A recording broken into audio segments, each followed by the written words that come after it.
Hello. On the 23rd of March, Cambridge International announced that we would not hold June 2020 exams anywhere in the world to protect the safety of students and teachers. We're now asking schools to collaborate with us as we make evidence-based decisions about grades for each student in each subject across Cambridge IGCSE, O-Level, AS and A-Level and Cambridge Pre-U. I'm Zoe Neville-Smith, Communications Manager at Cambridge International. I'm joined by Rachel Bateman, who is our Senior Assessment Advisor, Assessment Standards and Quality. Hi, Rachel. Hi Zoe. Rachel's here to explain how we're going to work with schools to award grades to their students. So Cambridge International has shared a 4-step process with schools, and this is step 1. Teachers use evidence and judgment to grade every student entered in each subject in their centre to produce predicted grades. So Rachel, the most obvious evidence or judgment schools might use here is their forecast grades. Are these the same as the predicted grades that we're asking for? Well, forecast grades are not the same as the predicted grades we're asking for. The predicted grade is a piece of new information that we're asking you to submit as a school, together with rank orders, which we'll talk about later. We're asking you to submit to us a predicted grade, which is based on a number of different sources of evidence that you have available to you, but they don't need to be the same as the forecast grades you have submitted if you've done so. Your subject teachers at your school should determine a predicted grade for each of the candidates in each syllabus based on evidence you've gathered on candidates' performance from the duration of the course, from recently as well, weighing up these different sources of evidence to see what they tell you about the candidate's performance. And overall, the predicted grade that you determine should be the grade that, in the professional opinion of your subject teachers, the candidate would have been most likely to achieve if the June 2020 exam series had taken place. It's important to also be aware of the fact that predicted grades are not target grades that you might have set your candidates earlier on in the course as a motivational tool for them, perhaps slightly higher than they're actually going to achieve. And they're also not the sort of grade the candidate would have achieved if everything had been in the area of their greatest strength in the exam, nor if everything had been in the area of their greatest weakness. Ultimately, they are the judgment of the grade they would be most likely to achieve based on the range of evidence you have access to as a subject teacher. Thanks, Rachel. You talked about the range of evidence that teachers might have access to, and we know that not all of our schools submit forecast grades to Cambridge International. So what advice would you give teachers in coming up with these predicted grades? What evidence can they look to? Yeah, the evidence that teachers can use can take a variety of forms. And as a subject teacher, you need to use all the evidence that's available to you so that you can make sure that your judgment is as objective and accurate as possible. But we know that centres are going to have different combinations of evidence at the moment, and that some of the evidence you might be using might be incomplete. We're trusting your professional judgment and knowing what will be suitable, reliable evidence. And you make the judgment based on the evidence that's available to you. So you can start by reviewing the evidence that you've got of your candidate's performance by looking at things like classwork, coursework, assignments and any mock exams that have taken place to make an overall judgment. And you can use work that the candidates produced remotely since your school has been teaching online. But you should also bear in mind that you need to be able to authenticate that work. You also should think about any tests that the candidate has undertaken, any baseline tests, the Yellis or the Alice tests from Cambridge Chem, any other external tests that the candidate has that can provide you with useful sources of evidence in making your judgment. And bear in mind that the evidence that you have of a candidate's performance will relate to different components or different papers within the overall syllabus. And you should use the syllabus document to determine what sort of weight each part of that assessment is given within the syllabus, so how much it contributes to the overall syllabus grade, to help you to weigh up those different sources of evidence to arrive at your final predicted grade. I should also say that if your candidate was due to use access arrangements in the June 2020 series, that the predicted grade that you determine should be the one that they would be most likely to have achieved if these access arrangements had been in place. And so once you've looked at your evidence of your candidate's performance based on these multiple sources of evidence available to you, you need to also then look at the information and the support we have provided to you at Cambridge to help you to align your judgments with the Cambridge International Standard. So have a look on the School Support Hub for support resources that we have available for each of our syllabuses. For some syllabuses, you can find example marked responses of candidate work on the School Support Hub. There are example candidate response booklets for some syllabuses and coursework training handbooks where you have coursework in the syllabus, which set out what the expected level of performance is for particular marks. And you can compare this level of performance that you can see in these support resources with the performance that your candidates have demonstrated. You can then use past paper grade thresholds on the School Support Hub and in some cases on the website as well, mark schemes and so on to help you convert the performance that you've observed in your own candidates to a predicted grade based on evidence you have from the support resources and from past paper grade thresholds. And in some cases in syllabus documents, there are also grade descriptions available which might be useful to you. Thanks, Rachel. I think that will be especially helpful for anyone who perhaps hasn't entered any candidates for a Cambridge exam before. So a teacher who's new to a school or they're new to teaching at a certain syllabus. And to have all those support documents available means they can try and make those judgments without having done it before. So it's good that that level of resource is there. Yes, I think you're right, absolutely. Yeah, but with some schools closed, some teachers have told us that they're struggling to access the data and the evidence that they need to make the judgments and all the kind of historic information they have on the students. So what would you say to them? Yeah, well, we recognise that we're all working in very difficult circumstances and teachers might have incomplete evidence available to them as the only evidence they can use. Make the judgment on the evidence that's available to you. Use all of the evidence that you've got to determine the candidate's predicted grades so that you can make sure this judgment is as objective and accurate as possible. And we'll have to accept that evidence might be different for different centres and maybe based on incomplete evidence that centres will need to use their professional judgment to evaluate and to use to form their predicted grade. I think it's also relevant at this point to talk about private candidates. If you as a centre have accepted entries from private candidates, then you can include those private candidate students in the predicted grades you generate and in the rank orders that you generate if your head of centre is confident that the staff have seen sufficient evidence of the student's achievement to make that objective judgment. So if the candidate has not been taught at your centre, then your centre needs to consider carefully whether the evidence that they have about that candidate's performance can be authenticated. So thinking about if the evidence has come from another educational institution and from previous schools, then that might be more acceptable. I think if it's a private tutor that the candidate has been working with, then the school needs to evaluate whether they can trust the evidence that has been generated with the working of that private tutor. And the school should find means to look at that and to authenticate that evidence and to make a judgment of whether it's sufficient or not. As is the case with all schools, it's the head of the centre that's responsible for vouching for the authenticity of the evidence that's gathered about each candidate. But we know that in certain circumstances, there just won't be enough evidence for private candidates or for some of private candidates in order to provide that predicted grade and placing them in the rank order. And in those circumstances, it's unlikely to be possible that we can give grades to all private candidates. And instead, we would invite them to take their exams in the November 2020 series to get their grades. Okay, thanks, Rachel. Can I ask what role do mock exams or stage exams like the AS level, what role do they play in this?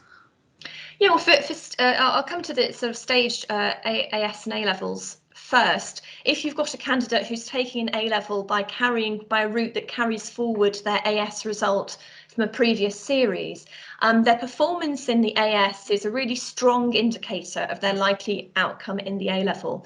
Candidates who've received a particular grade in their AS level would normally be expected to achieve the same grade in their A level after a further year of study if they're making progress at a usual pace. You could consider, if a candidate has made particularly strong progress over the course of this year, that their grade may be 1 grade higher than that which they achieved at AS. But the usual relationship would be that the indicator that the evidence that has been generated from their assessment in their AS is the strongest indicator of their performance at A level. And similarly, if the candidate was due to resit a qualification in the June 2020 series, if they've taken it in an earlier series as well, then their result in that previous series will be a really strong indicator of their result in the resit. We know that candidates who are resitting are aiming to achieve a higher grade in the resit series, but evidence shows that doesn't really always happen. About half of the candidates received the same grade as they had before, and it's certainly unusual for candidates to improve by more than 1 grade. So bear that in mind when you're making your judgments about candidates who have taken the exam in a previous series. With mock exams are clearly a good piece of evidence to use if they have been based on past papers, for example, for the qualification, for the syllabus, if they've been taken in exam conditions, if you've been able to mark them using the marking criteria for the syllabus. They shouldn't be taken as the only source of evidence to use. They're a source of evidence for you to bear in mind when you're making your overall professional judgment about the candidate's predicted grade.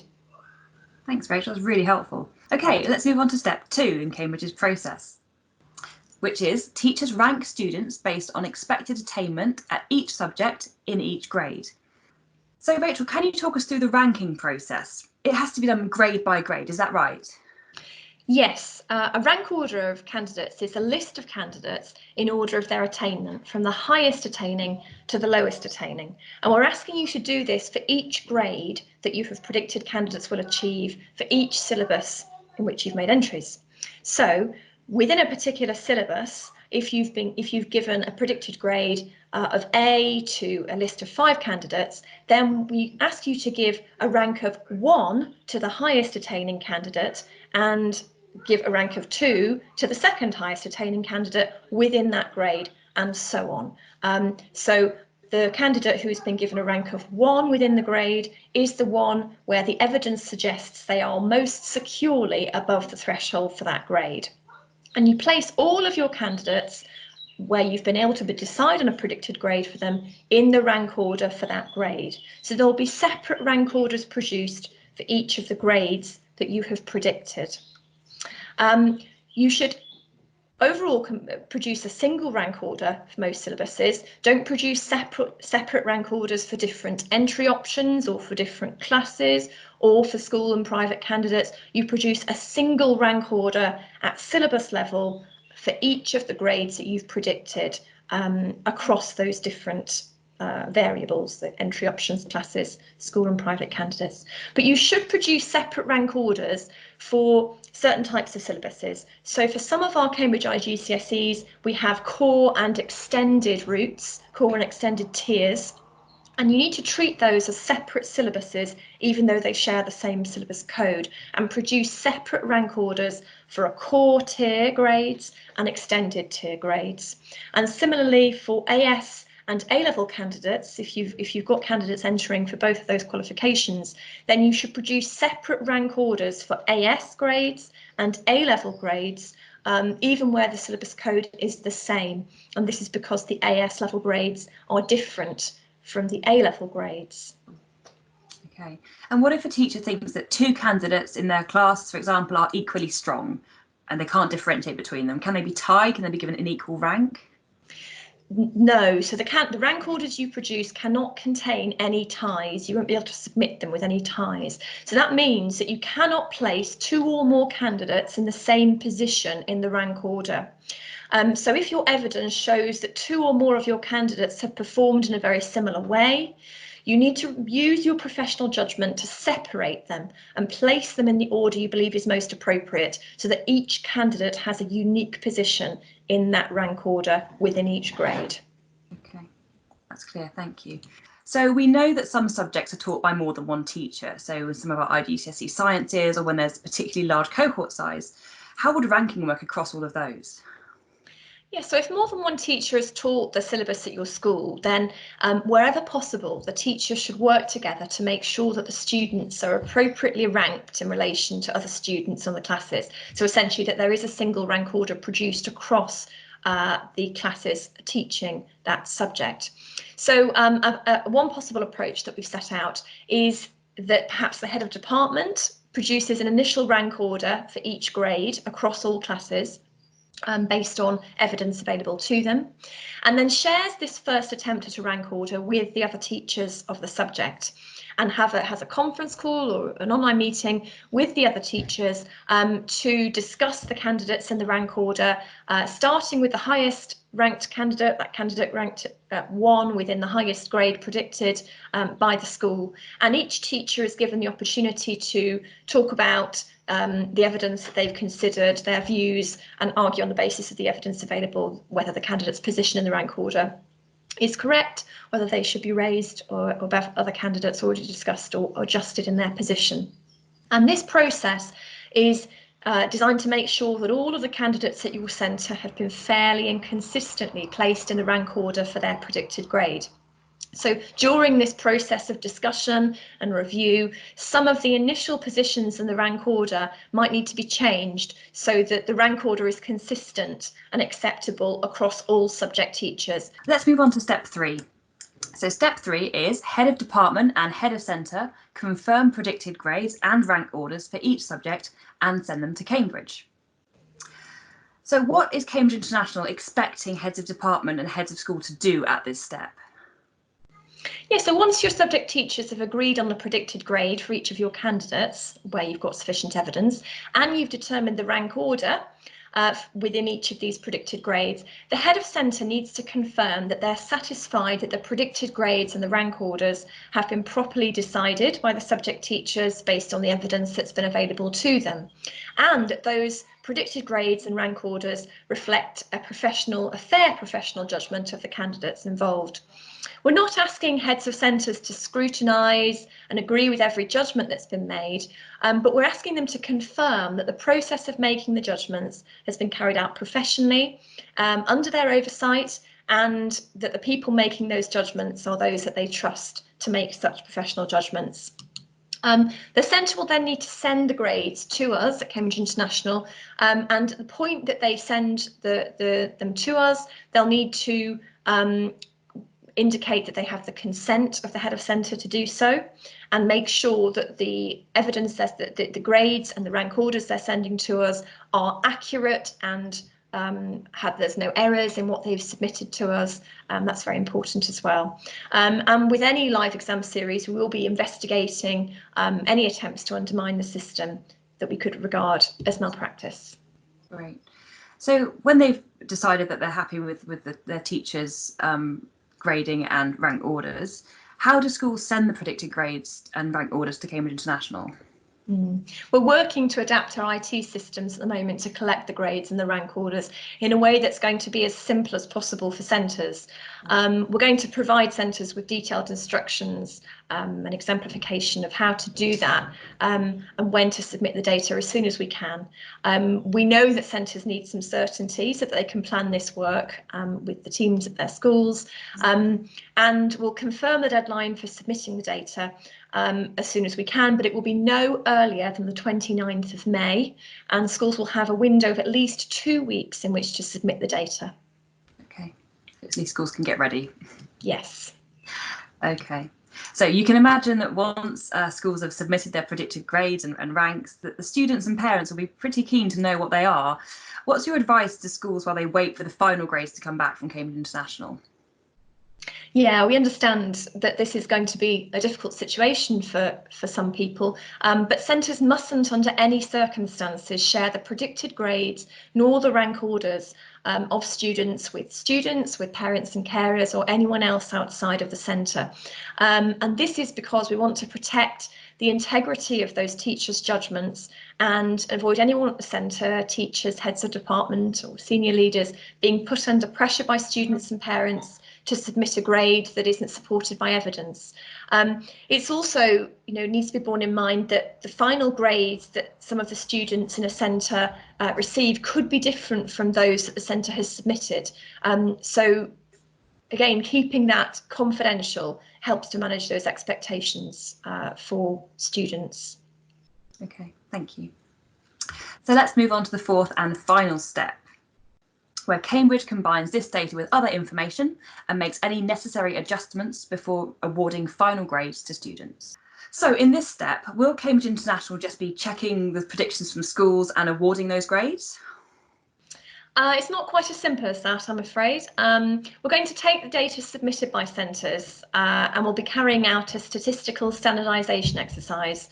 We'll be using statistical evidence and from the historical performance of the centre in the syllabus, as well as global performance statistics to generate the candidate's overall grade.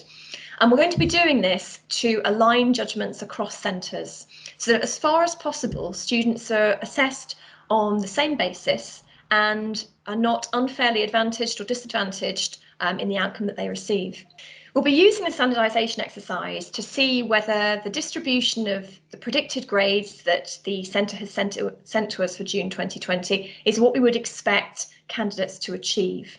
So it won't change the rank order of students within your centre, the actual order from highest to lowest attaining within your centre.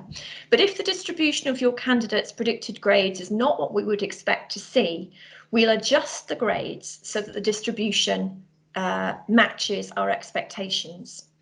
And so this standardisation exercise may mean that the candidate is awarded a grade that isn't the same as the predicted grade or is the same as the predicted grade that the centre has supplied to us. And it also means that there isn't going to be any advantage gained by centres whose predicted grades are unrealistic.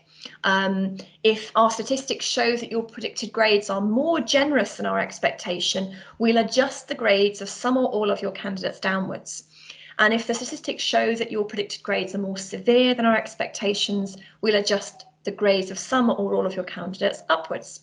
And so the greater the difference between your predicted grades and our expectations, the more candidates' grades will be adjusted and the bigger the adjustments will be.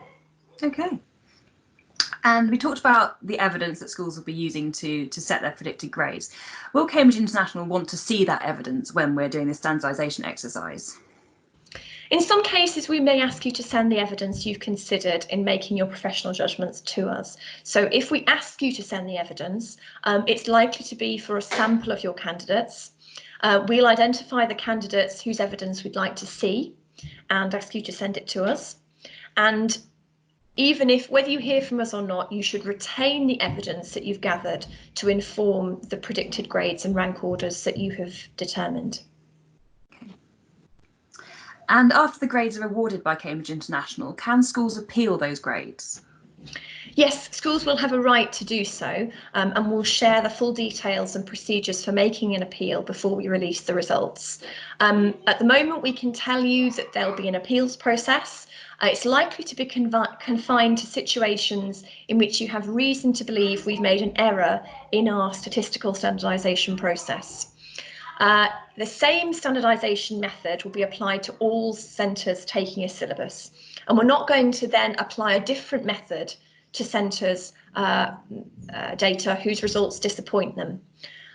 For candidates who receive any disappointing grades, there will be an option to sit the exam in either the November 2020 series or the June 2021 series. And do we know when Cambridge International will be releasing the results of the June 2020 series? Yeah, we're working to the same sorts of timeframes as normal for the release of results for a June series, and we'll let centres know as soon as possible what the date is for the release of results. Thank you. So Rachel, thank you so much for talking us through those 4 steps. How confident are you as an assessment professional that this will give students the grade that they deserve? Well, Well, we've drawn on our wealth of assessment expertise in developing this method of grading students, and we believe it's the most valid, fair and effective method in these unique circumstances. We've been working with bodies worldwide. We've worked with different entities and other awarding bodies, governments and universities, to develop this process to assess students and provide grades. So we're confident that in the circumstances, it's the best option available. Thank you. And do you have any final messages to schools? Well, we want to encourage schools to submit predicted grades based on the evidence they have access to and their teachers' professional judgment. They know their students best and they should trust their expertise. And we want to say that the evidence they gather and the judgments they make are crucial to the fairness of the June 2020 series. We know that we're working in very difficult circumstances and we wish everyone well in those circumstances in our Cambridge International community, and that we're working as hard as possible to get the right information to them as quickly as we can. Thank you, Rachel. I hope this has been helpful. Thank you for your patience as we've developed and communicated our steps in setting grades for students. If you have any other questions about Cambridge International's response to the coronavirus outbreak, please visit cambridgeinternational.org/COVID. Thank you. Thanks, Rachel. Thank you.